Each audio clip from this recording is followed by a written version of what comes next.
కళ్యాణ్తో సురేందర్ రెడ్డి దర్శకత్వంలో ఓ కొత్త చిత్రం లాక్ అయింది. ప్రీ ప్రొడక్షన్ పనులు జోరుగా సాగుతున్నాయి. ఏజెంట్ తర్వాత సూరి కంబ్యాక్ కోసం ఈ ప్రాజెక్టుపై ఫుల్ ఫోకస్ పెట్టాడు.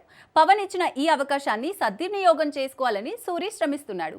ఇప్పుడు హీరోయిన్ ఎంపికలో రష్మిక మందాన పేరు బలంగా వినిపిస్తోంది. టీంలో భాగస్వామ్యంతో చర్చలు కూడా జరుగుతున్నాయి. ఈ సినిమా పాన్ ఇండియానా లేకపోతే రీజనల్ గా ఉంటుందా అనే ప్రశ్నలు కూడా లేవనెత్తుతున్నాయి. దీని గురించి పూర్తి డీటెయిల్స్ చూద్దాం. పవన్ కళ్యాణ్ కథానాయకుడిగా సురేందర్ రెడ్డి దర్శకత్వంలో ఓ కొత్త చిత్రం లాక్ అయిన విషయం తెలిసిందే. ప్రస్తుతం సూరి బిజీగా ప్రీ ప్రొడక్షన్ పనులు పూర్తి చేస్తున్నాడు. ఏజెంట్ తర్వాత అడ్రస్ లేకుండా పోయిన సూరి ఈ సినిమాతో బలమైన కంబ్యాక్ ఇవ్వాలని భావిస్తున్నాడు. స్టార్ హీరోలు పాన్ ఇండియా సినిమాలతో బిజీగా ఉన్న తరుణంలో పవన్ కళ్యాణ్ సూరికి అవకాశం ఇవ్వడం గొప్ప విషయం. సూరి కెరీర్ లో ఈ ప్రాజెక్టు కీలకమైనది. మార్చిలో రెగ్యులర్ షూటింగ్ మొదలు పెట్టాలని ప్లాన్ చేస్తున్నారు.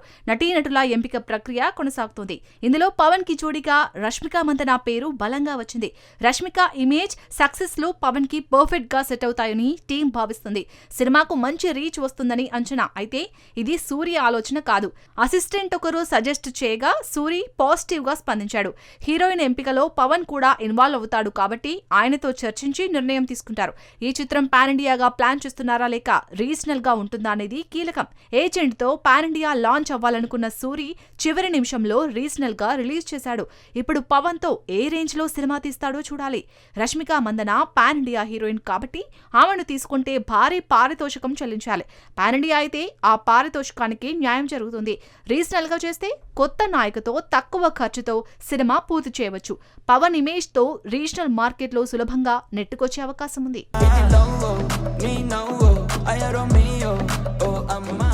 మెగాస్టార్ చిరంజీవి తదుపరి ప్రాజెక్టు బాబీ దర్శకత్వంలో సిద్ధమవుతోంది. వాల్తేరు వీరయ్య తర్వాత ఇద్దరి కాంబినేషన్ భారీ అంచనాలు రేపుతోంది. ఈ సినిమాలో చిరు సరసన ఇద్దరు హీరోయిన్లు నటిస్తారట. ఒక సీనియర్ హీరోయిన్ భార్యగా, ఒక యంగ్ హీరోయిన్ కూతురిగా కనిపిస్తారట. కథకు తగ్గట్టుగా పాత్రల ఎంపిక చేస్తున్నారు. ఫ్యామిలీ ఎమోషన్స్ తో మాస్ ఎలిమెంట్స్ మిక్స్ అవుతాయట. దీని గురించి డీటెయిల్స్ చూద్దాం. సంక్రాంతి బ్లాక్ బస్టర్ మణశంకర వరప్రసాద్ గారు తర్వాత చిరంజీవి తదుపరి చిత్రం బాబీ దర్శకత్వంలో తెరకెక్కనుంది. వాల్తేరు వీరయ్య మాస్ హిట్ తర్వాత ఈ కాంబినేషన్ పై అంచనాలు భారీగా ఉన్నాయి. ఈ సినిమాలో చిరంజీవి సరసన ఇద్దరు హీరోయిన్లు నటిస్తారని తెలుస్తోంది. కథ ప్రకారం ఒక సీనియర్ హీరోయిన్ భార్య పాత్రలో, ఒక యంగ్ హీరోయిన్ కూతురు పాత్రలో కనిపిస్తారట. పాత్రల వయస్సు, ప్రాధాన్యతకు తగ్గట్టుగా నటీనటుల ఎంపిక జరుగుతుంది. ఈ నిర్ణయం వల్ల సినిమాకు నోస్టాల్జిక్ ఫీల్ వస్తుంది. చిరు ఇమేజ్ కి తగ్గట్టుగా హుందా పాత్రలు ఉంటాయి. బాబీ గతంలో చిరుతో చేసిన మాస్ అవతార్ ని ప్రేక్షకులు బాగా ఎంజాయ్ చేశారు. ఇప్పుడు మరోసారి పవర్ఫుల్ స్క్రిప్ట్ తో వస్తున్నారు.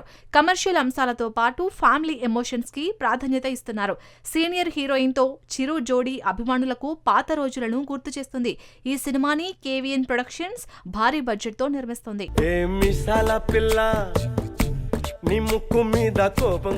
పాన్ ఇండియా సినిమా తర్వాత దర్శకులకు తదుపరి ప్రాజెక్టు సెట్ చేసుకోవడం సవాలుగా మారుతోంది. కానీ మారుతి విషయంలో మాత్రం భిన్న పరిస్థితి కనిపిస్తోంది. ది రాజాసాబ్ తర్వాత కూడా ఆయనకు నిర్మాతలు, హీరోలు సిద్ధంగా ఉన్నారు. మెగా ప్రిన్స్ వరుణ్ తేజ్ తో కథా చర్చలు జరుగుతున్నాయి. గీతా ఆర్ట్స్ బ్యానర్ పై బన్నీవాస్ నిర్మించే అవకాశం ఉంది. దీని గురించి డీటెయిల్స్ చూద్దాం. టాలీవుడ్ లో భారీ పాన్ ఇండియా సినిమా తర్వాత దర్శకులకు తదుపరి ప్రాజెక్టు సెట్ చేసుకోవడం పెద్ద సవాల్గా మారింది. రాధేశ్యామ్ తర్వాత రాధాకృష్ణకు హీరో దొరకలేదు. దేవరా హిట్ అయినా కొరటాలకి గ్రీన్ సిగ్నల్ రాలేదు. కానీ ప్రభాస్ ది రాజాసాబ్ ఫలితం ఎలా ఉన్నా మారుతి విషయంలో ఇండస్ట్రీలో ప్రత్యేక పరిస్థితి ఉంది. నిర్మాతలు, హీరోలు ఎప్పుడూ సిద్ధంగా ఉంటారు. మారుతికి నిర్మాతలకు ఇచ్చే కంఫర్ట్ పెద్ద బలం. రాజాసాబ్ కంటే ముందు మీడియం బడ్జెట్ సినిమాలే చేశాడు. సేఫ్ బడ్జెట్ లో ప్రాజెక్టులు పట్టాలెక్కించడం మారుతి స్టైల్. భారీ సినిమా తర్వాత గ్యాప్ తీసుకోకుండా మళ్లీ మీడియం రేంజ్ సినిమాల వైపు వేగంగా అడుగులు వేస్తున్నాడు.